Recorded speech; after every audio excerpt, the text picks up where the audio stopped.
Hello, my good friends. How are you today? May God bless you all. I will not introduce anything. You guys watch the video and feel it. Then let's evaluate together. The grand ballroom of the Fairmont Hotel in Seattle glittered like a damn chandelier factory had exploded. Crystal lights dripped from the ceiling, scattering gold across a sea of tuxedos and sequined gowns. The air buzzed with the kind of chatter only the rich and bored could muster. Half fake laughs, half whispered gossip. Champagne flutes clinked, heels clicked on marble, and somewhere a violin whined through the chaos. It was the kind of night where power flexed its muscles and secrets hid behind every polished smile.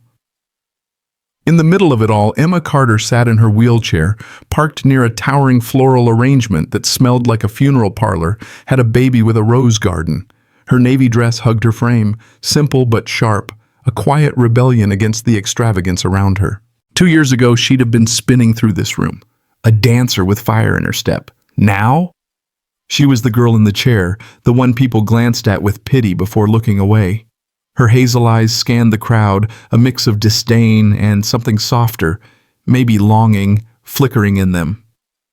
Across the room, Jake Sullivan stood with a champagne flute dangling from his fingers like he'd forgotten it was there. At 34, he was Seattle's golden boy, dark hair swept back, jaw sharp enough to cut glass, gray eyes that could charm or freeze you depending on his mood. He'd built Sullivan Tech from a garage startup into a billion-dollar empire, but tonight, under the glow, he looked restless, hollow even. A brunette in a sapphire dress brushed his arm, giggling about her family's vineyard in Napa. "It's just divine, Jake. You'd love it," she cooed. He murmured something polite, his smile tight as a drum, but inside the void yawned wider.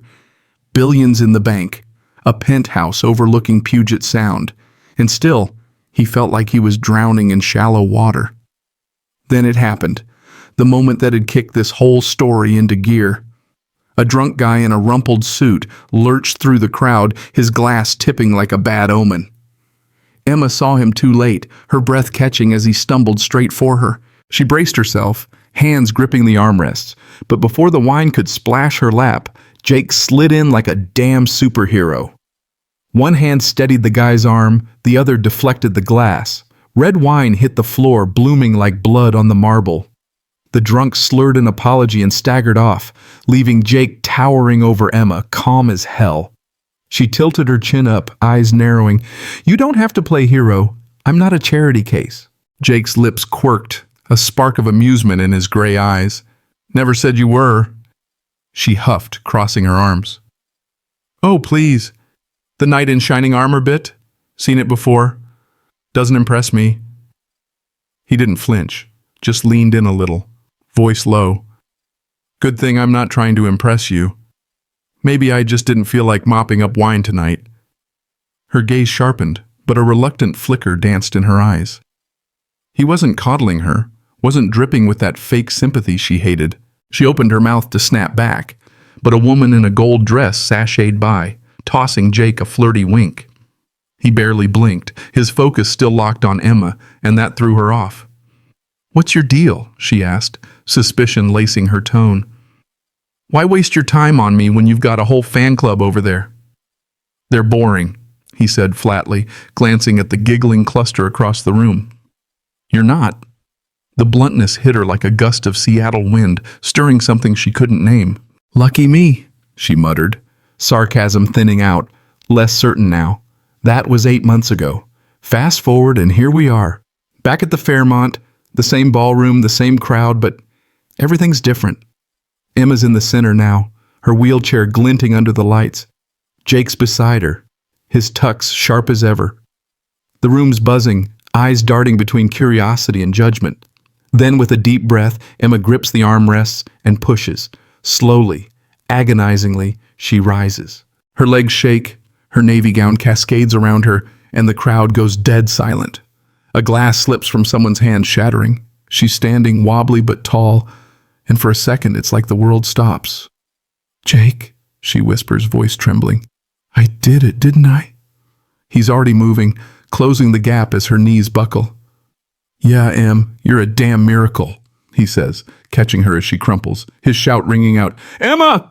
The crowd gasps, applause erupting, but all she hears is his heartbeat as darkness swallows her. Rewind 8 months, and none of this makes sense yet.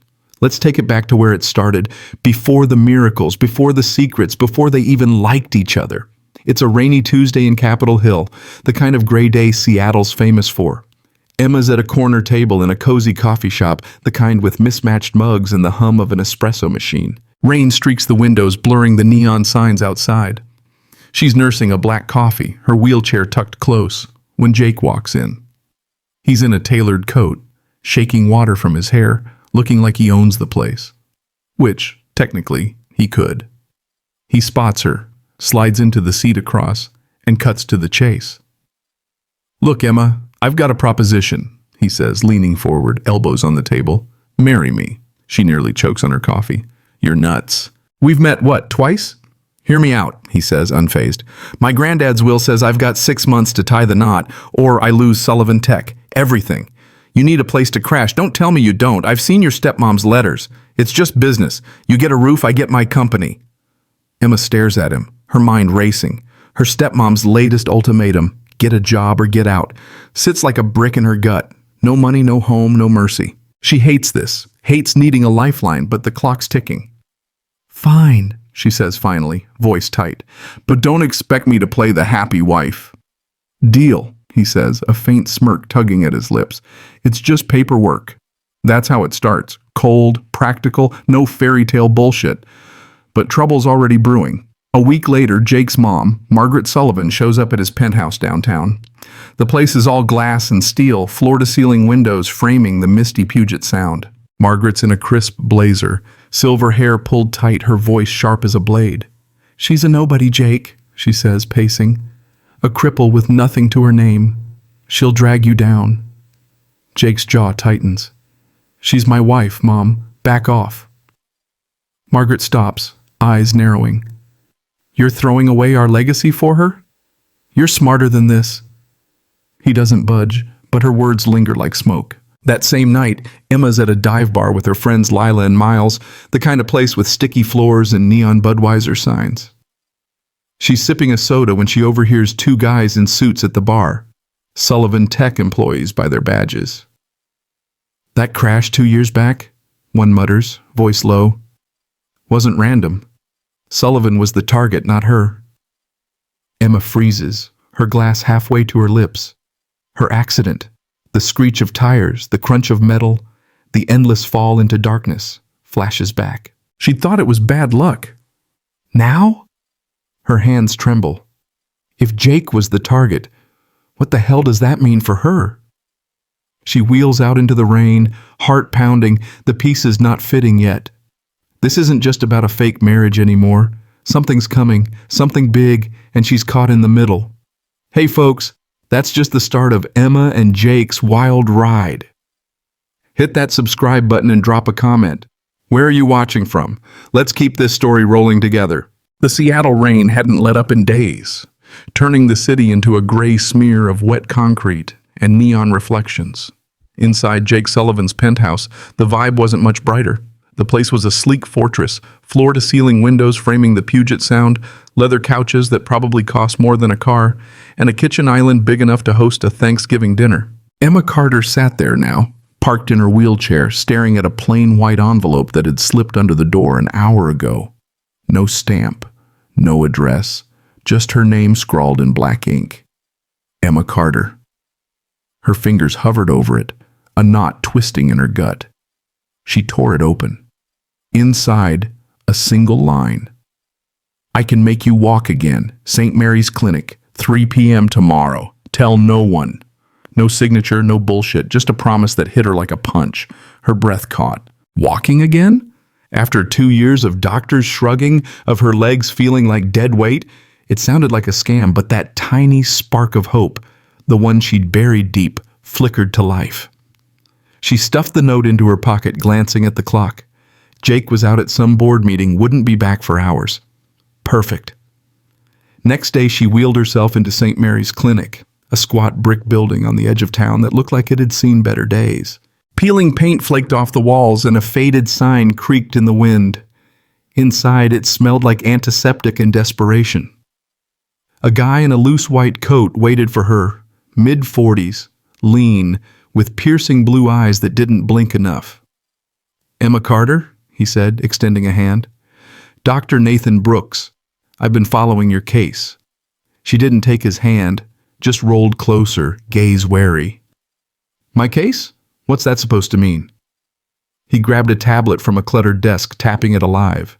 "Car accident 2 years ago. Spinal trauma, incomplete severance. I've got a treatment, nerve regeneration, electrical stimulation, targeted rehab, experimental, risky, but it could bring your legs back." Her chest tightened, doubt and yearning slugging it out in her head. "Why me? Why now?" Brooks met her eyes, unflinching. "Because you're a survivor. I've seen your scans, your fight. You deserve this shot." She crossed her arms, skepticism her shield. "And what's in it for you?" "Nothing," he said, voice steady. "Just proof it works. 3 months, twice a week, in secret. It succeeds, you walk. It fails, you're no worse off." "And if I tell someone?" she pressed, keeping her voice low. He shrugged. "Your call. But discretion keeps this alive. Too much noise and the feds shut me down." Emma stared at him, weighing his words. The note burned in her pocket, that flicker of hope now a flame she couldn't ignore. "Fine," she said finally. "When do we start?" "Tomorrow," he said, a faint smile cracking his stoic face. 9 a.m. sharp.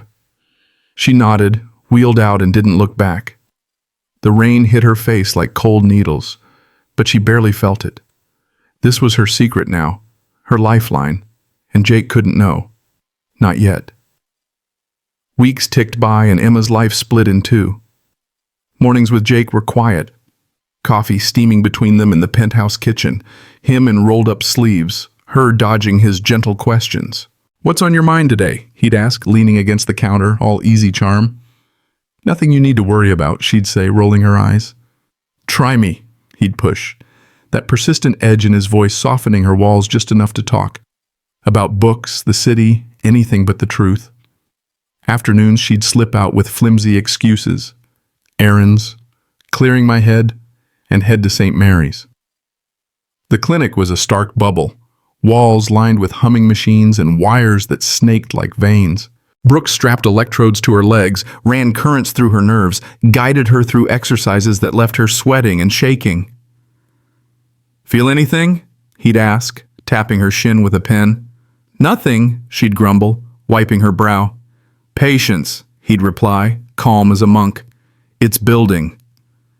Meanwhile, Jake started noticing. One rainy evening, he found her in the living room, staring out at the slick city skyline. The penthouse glowed soft, rain drumming the glass like a heartbeat. He settled beside her, voice low. "Where do you keep going, Em? You've been quieter lately." She tensed, avoiding his gaze. "Just getting out, clearing my head." He tilted his head, studying her. "Did I mess something up?" "No," she said, throat tight. "It's not you." "Then what?" He reached for her hand, his fingers warm against hers. "Talk to me, Emma." She pulled away, heart thudding. "I'm fine, really." He didn't push, but his silence carried weight, and she hated how it tugged at her. Trouble wasn't just brewing at home. At a swanky charity gala downtown, Sophie Hayes, Jake's ex, slithered back into the picture. She was all blonde hair and sharp cheekbones, her red dress screaming, "Look at me." She cornered Jake near the bar, her smile a razor's edge. "She's sneaking around, Jake," she purred, voice dripping venom. "You think she's loyal? Ask her where she disappears to." Jake stiffened, gripping his drink. "You're wrong. Emma wouldn't." "Wouldn't she?" Sophie cut in, eyes gleaming. "Ask her. Watch her squirm." He brushed her off, but the seed was planted, sprouting doubt like weeds. Back home, he couldn't shake it. That night he met Emma at the door, his shirt damp from the rain, hair tousled. "Got caught in it," he said, forcing a grin as he shook water from his coat. "Thought I'd make us dinner."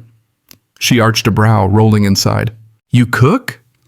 "I'm full of surprises," he teased, heading to the kitchen.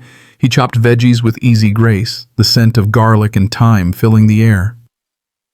They ate in quiet. Pasta, simple but warm. The clink of forks a soft rhythm. Then he brushed a strand of hair from her face, his touch lingering. "You're beautiful. You know that," he murmured, eyes locking onto hers. She froze, heat creeping up her neck. "Don't say things you don't mean." "I mean it," he said, leaning closer, hand resting on hers. The air thickened, charged, and when his lips brushed hers, tentative, then sure, she melted into it, hands finding his shoulders. They parted breathless, his smirk lighting up the room. "Been wanting to do that for a while." She ducked her head, a rare blush staining her cheeks. "Your trouble, Sullivan." "Only for you," he replied, and the warmth stayed, fragile and new. But secrets don't sleep. Emma's best friends, Lila Torres and Miles Jackson, were onto something. Lila, a bartender with a no-nonsense streak, and Miles, a dancer with a quick laugh and a crush he'd never admit, had been digging. One night at their usual haunt, a dive bar called the Rusty Anchor, they huddled over Lila's phone. "Nathan Brooks," Lila said, scrolling a shady medical forum. "Guy got his license yanked 5 years back. Illegal trials, botched patients, M's in deep." Miles paled, running a hand through his curls. "She's gambling with her life. We've got to tell her." They cornered her the next day at a park near Lake Union, the water choppy under a gray sky. Lila's voice shook. "Em, this guy's bad news. You're sneaking off to some sketchy clinic? What the hell?" Emma's jaw set. "I'm fine. It's working. I can feel something. I'm not stopping." Miles grabbed her arm, eyes wide. "You're nuts!" "What if it kills you?" "Then I'll die trying," she snapped, pulling free. "I'm done being stuck." They stared, helpless, as she wheeled away, rain soaking her through. That night, Jake couldn't take it anymore. He stormed into the kitchen where Emma sat with a cold coffee. The rain hammered the windows, the penthouse dark except for a single lamp. "Where do you keep going?" he demanded, voice sharp, raw. "Don't lie to me, Em." Her heart slammed against her ribs. She clutched the mug, dodging his gaze. "It's nothing, Jake. Drop it." "I thought we were in this together," he shouted, stepping closer, hurt cracking his calm. "What's going on?" "Maybe we never were," she shot back, voice breaking. She wheeled past him, leaving him in the dark, the weight of her secret heavier than ever. "Things are heating up, right? Don't miss what's next. Subscribe now and tell me in the comments. Would you trust Nathan? Let's figure this out as a storytelling family." The Seattle skyline shimmered through a haze of mist, the Space Needle poking up like a stubborn middle finger to the gray. Inside St. Mary's Clinic, the air was thick with the buzz of machines and the sharp sting of antiseptic. Emma Carter gripped the parallel bars, her knuckles white, sweat beading on her forehead. Dr. Nathan Brooks stood a few feet away, arms crossed, his blue eyes locked on her like a hawk. It'd been 3 months of secret sessions, electrodes, grueling exercises, and that faint, impossible tingle creeping up her legs. Today was the final test. "Push, Emma," Nathan said, voice steady but edged with something hungry. "You've got this." She took a shaky breath, her navy sweater clinging to her damp skin. Her legs quivered, 2 years of nothing, and now this faint hum of life. She pushed up, slow as hell, every muscle screaming. 1 inch, 2, then, holy crap, she was standing. Wobbly, sure, but upright, no wheelchair, no cane. Tears stung her eyes, a ragged laugh bubbling out. "I'm standing," she gasped, trembling like a newborn deer. "You're a wonder," Nathan said, his grin breaking through that cold mask. "Now take it home." She wanted to. God, she wanted to run out and show Jake right then, but Nathan's next words stopped her cold.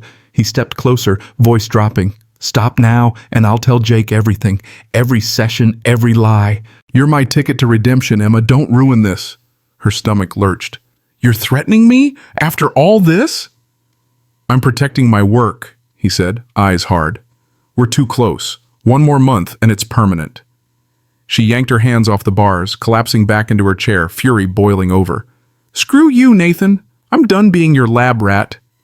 He didn't flinch, just watched her wheel out into the rain, the door slamming behind her. Her mind spun, freedom in her grasp, but at what cost? Across town, Jake Sullivan was unraveling a different mess. He sat in his corner office at Sullivan Tech, a glass box 30 floors up with a view of Puget Sound that'd make anyone jealous. Papers littered his desk, a half-empty coffee gone cold. His phone buzzed. A tip from an old college buddy turned private eye. Dig into your brother, man. Something's off about that crash 2 years back. Jake had brushed it off at first, but Sophie's nagging, Emma's secrets, it all gnawed at him. He'd called in a favor, and now the file stared back. A blurry photo of Lucas Sullivan, his older brother, meeting a shady mechanic days before the crash that took Emma's legs. Jake's hands shook as he read the report. Brake tampering. A hit meant for him, his car, his route. But Emma had borrowed it that night to grab takeout. She'd been the one to crash, to brake. His chest caved in, guilt and rage slamming together. I let her down, he muttered, voice cracking. God, what have I done? He grabbed his coat and bolted, tires squealing as he sped toward the penthouse. He had to find her, had to tell her everything. Meanwhile, the Sullivan family volcano was erupting. In their sprawling mansion on Lake Washington, Margaret Sullivan stood in the living room, all polished wood and priceless art. Lucas paced, his tie loose, sweat dotting his brow. It was supposed to be him, Mom, he blurted, voice raw. Jake, not her. I just wanted the company, his half, my half, all of it. Margaret's silver hair didn't budge, but her eyes turned to ice. You tried to kill my son? No! Lucas backpedaled, hands up. Just scare him, shake him up. The guy screwed it up, hit the wrong driver. She stepped closer, voice low and lethal. You're a fool, Lucas, and you're done. She picked up her phone, dialing the family lawyer. Cut him out. Every dime, every share, now. Lucas gaped, face paling. You can't. Watch me, she snapped, turning away. For all her coldness, Jake was her favorite, and this crossed a line even she wouldn't forgive. Back downtown, Sophie Hayes wasn't done stirring the pot. She'd teamed up with Lucas weeks ago, feeding him intel on Jake's moves, hoping to claw her way back into his life. Now with Lucas crumbling, she went rogue. She stormed into Jake's office, empty, he was already gone, and leaked a bombshell to a tech blog. Jake Sullivan hit a bankrupt startup 10 years ago, cooked the books to save face. It hit the internet like wildfire, Sullivan Tech stock wobbling by the hour. Sophie smirked, heels clicking as she left. If she couldn't have him, no one would. Emma, still reeling from Nathan, got a call from Lila Torres and Miles Jackson. They met her at the penthouse, rain-soaked and frantic. Lila shoved her phone in Emma's face, a grainy article glowing on the screen. Nathan Brooks, sued for botching patients, banned from medicine. You're his guinea pig. Miles grabbed her shoulders, voice shaking. We're begging you, stop this. He's dangerous. Emma's jaw clenched. It's working, guys. I stood today. I can't quit now. You're nuts, Lila shouted. What if he fries you? What about Jake? Jake doesn't know, Emma said, voice flat. And he won't. Not yet. They left, defeated, and Emma sat alone, the weight of it all crushing her. Nathan's threat, the tingle in her legs, that overheard bar talk about Jake being the target, it was too much. She had to face him, had to end the lies. That night, the Fairmont Hotel glowed like a beacon, the same ballroom from 8 months ago, packed with Seattle's elite. It was Sullivan Tech's annual gala, and Jake stood near the bar, tucks sharp, eyes scanning for Emma. She rolled in late, her navy gown catching the light, nerves electric. The crowd parted as she wheeled to the center, heart pounding like a drum. Jake, she called, voice slicing through the chatter. He turned, brow furrowing. Em, what's... She gripped the armrest, took a breath, and pushed. The room hushed, a collective gasp rippling as she stood, shaky, tall, her gown pooling like ink. Jake's eyes widened, breath catching. Emma, he whispered, awe breaking across his face. I walked for me, Jake, not you, she said, tears spilling. But there's more. My crash, it wasn't an accident. It was you they wanted. His face paled, the truth hitting like a freight train. Em, I found out today. Lucas, he... Before he could finish, her legs gave out, strength draining fast. She crumpled, a cry escaping, and Jake lunged, catching her as she fell. Emma! He shouted, cradling her as the crowd erupted. Applause, gasps, chaos. He looked down, voice thick. I'd give it all up for you, Em, I swear. She clung to him, the world fading, his heartbeat her anchor. I heard them, Jake, she murmured, voice weak. At the bar. It's why I didn't tell you. I didn't know if I could trust you." "You can," he said, fierce. "Always." Darkness swallowed her, but his words lingered, a lifeline in the storm. Back at the Sullivan mansion, Margaret watched the news.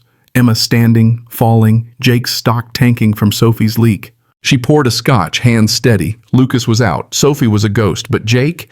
He'd fight through this. She'd make sure of it. Emma woke in a hospital bed hours later, the beep of machines cutting through the fog. Jake slumped beside her, Tuck's jacket crumpled, his hand inches from hers.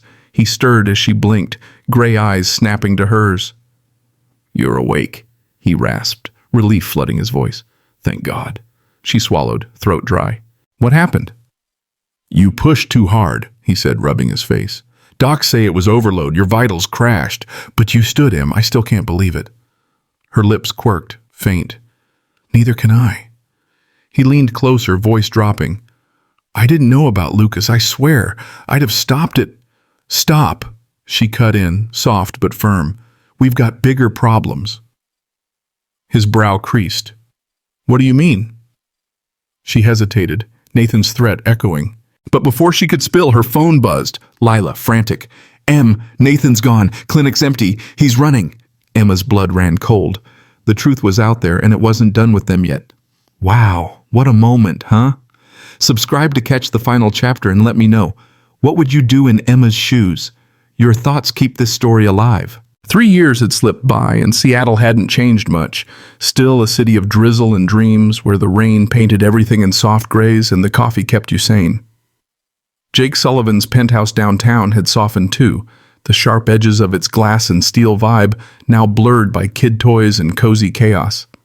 The wide windows framed Puget Sound, waves glinting under a rare late-afternoon sun. Inside, the air carried a faint whiff of lavender from a diffuser, mixing with the sound of tiny sneakers slapping hardwood.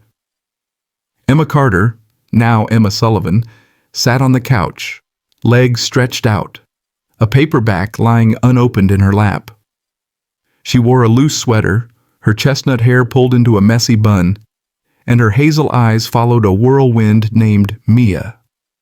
At 3, their daughter was a tornado of dark curls and gray eyes, Jake's eyes, with a stubborn streak Emma swore came from her. Mia darted through the living room, a toy plane clutched in her chubby hands, buzzing it like she was strafing the coffee table. "Mommy, look!" she squealed, nearly toppling a lamp in her excitement. "Careful, you little terror," Emma said, voice warm but firm, reaching out to steady the table. "You'll give me gray hair before I'm 40. Mia giggled, undeterred, and bolted toward the doorway where Jake leaned, arms crossed, a quiet pride lighting his face. He was still all sharp jaw and easy charm, but the years had softened him, less billionaire, more dad. "Daddy, fly with me!" Mia demanded, crashing into his legs. He scooped her up, spinning her until she shrieked, her laughter bouncing off the walls.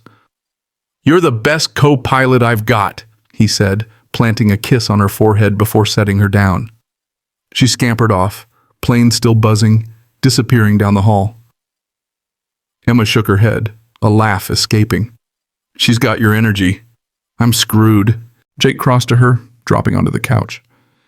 "Nah, she's got your fire. Keeps me on my toes." He draped an arm around her, fingers brushing her shoulder. "How you feeling today?" "Good," she said, leaning into him. "Legs are playing nice. Might take a few steps later, just to flex on you." He grinned, eyes crinkling. "You're already flexing every day." She nudged him with her elbow, but the smile stuck. Therapy had paid off. Slow, steady, brutal work with a new doc after Nathan Brooks vanished. She could stand now, walk short stretches with a cane when she felt bold. It wasn't perfect, wasn't the old dancer's grace, but it was hers, carved from grit and time. Mia's birth had shifted everything, a tiny anchor grounding them through the storms. Beneath the joy, though, something new weighed on Emma's chest, a secret she'd been holding for weeks, waiting for the right beat. That evening, after Mia's bedtime story, Jake's voice rumbling through a tale of pirates and hidden treasure, Emma lingered in the nursery doorway. Mia's curls spilled across her pillow, the toy plane still in her grip. "Night, Daddy," she mumbled, eyes fluttering shut. "Night, Bug," Jake whispered, brushing her hair back before joining Emma in the hall.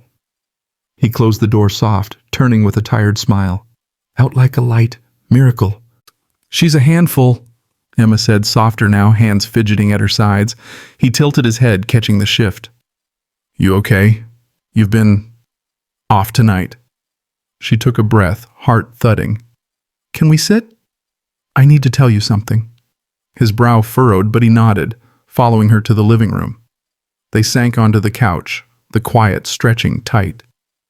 What's going on? He asked, voice low, laced with worry. You're scaring me a little. She twisted her fingers, throat tight. I've been waiting to say this, trying to figure out how. It's big, Jake. He reached for her hand, his grip steadying her. Hey, whatever it is, we've got this. Just tell me. Her eyes met his, and she exhaled shakily. I'm pregnant again. Time stopped. His expression froze, shock, then a slow, dawning light. Pregnant? He echoed, a whisper like he was testing the word. You're sure? She nodded, tears brimming. 2 weeks ago, I didn't believe it. After the crash, the doc said no way. But it's real. His eyes glistened, a ragged laugh breaking free. Another baby? He pulled her into his arms, voice thick. Em, this is the best thing I've ever heard. A kid. Our kid. She clung to him, relief flooding her as tears slipped down her cheeks. You mean it? I was so scared I didn't know if you'd... Mean it? He cut in, pulling back to cup her face, thumbs wiping her tears. I've never meant anything more. You, Mia, this new one, you're my whole damn world. She laughed through her sobs, forehead pressed to his. I thought it'd be too much after everything. Too much? He said, voice cracking. It's perfect. Messy, crazy perfect. Their lips met, a kiss salted with tears, deep and fierce, sealing the moment. When they parted, he brushed her hair back, gaze locked. We're gonna be a family of 4. How'd I get this lucky? You married me, she teased, voice trembling with joy. Best call I ever made, he murmured, hand sliding to her stomach. Hey, little one, your dad's already a mess over you. She swatted his arm, laughing. Stop, you'll make me cry harder. Too late, he grinned, tears streaking his own face. Days melted into weeks, the news sinking in like a quiet thrill. Mia, oblivious, kept the house loud, crashing toys, demanding park trips. One crisp afternoon, they headed to Gasworks Park, the old industrial towers jutting against a sky finally free of clouds. Mia raced to the swings, curls flying. Daddy, push! She yelled, climbing on. Jake obliged, his laughter echoing as she soared. Emma watched, her chest tight with something too big to name. She'd walked short distances now, each step a win, but today she felt it. A pull to do more. Jake, she called, voice steady despite the nerves fluttering inside. He turned, stilling the swing as Mia giggled. Yeah? Help me up, she said, gripping her chair's armrests. His eyes widened, but he crossed to her, offering his hands. You sure? Positive, she replied, jaw set. She took his hands, legs trembling as she pushed up inch by inch. The cane stayed behind. She didn't need it today. She stood, wobbly but tall, and took a breath. Jake's grin split wide, pride shining. Look at you, he said, voice thick. She took a step, then another, slow, deliberate, her gaze locked on his. Mia clapped from the swing, squealing, Mommy's walking! The park faded, the world shrinking to just them. Jake waited, arms open. She reached him, legs shaky but holding, and he caught her as she stumbled into his embrace. You did it, he whispered, holding her tight. No cane. Just you, she said, breathless, arms wrapping around him. He laughed, joyous, lifting her off her feet for a second before setting her down. You're unstoppable. Mia raced over, tugging their legs. Me too, hug. They scooped her up, sandwiching her between them, her giggles filling the air. That night they stood on the penthouse balcony, the city twinkling below, stars punching through the clouds. Jake's arm circled Emma's waist, her head resting on his shoulder. 2 kids, he said, voice soft. Think we can handle it? With you? Yeah, she replied, turning to him. We've got proof right here. He nodded, hand on her stomach. Love's not about being perfect, is it? Nope, she said, eyes meeting his. It's about this, us, believing in each other. He kissed her, slow and deep, the night wrapping them in quiet. A family, flawed, fierce, standing together as the stars burned bright. 3 years back, it had been chaos. Lucas cut from the family, Sophie gone after her stunt tanked, Nathan a ghost when his shady past blew up. Margaret had rebuilt Sullivan Tech's rep, a lioness guarding her cub. Emma and Jake? They'd rebuilt each other, step by shaky step. Love wasn't the glitzy ballroom or the perfect legs. It was the messy nights, the trust forged in fire, the kid on the way. That's what stuck. That's the end of Emma and Jake's journey. What a ride. Subscribe so you don't miss more stories like this, and drop your biggest takeaway in the comments. Let's keep spreading love and hope together.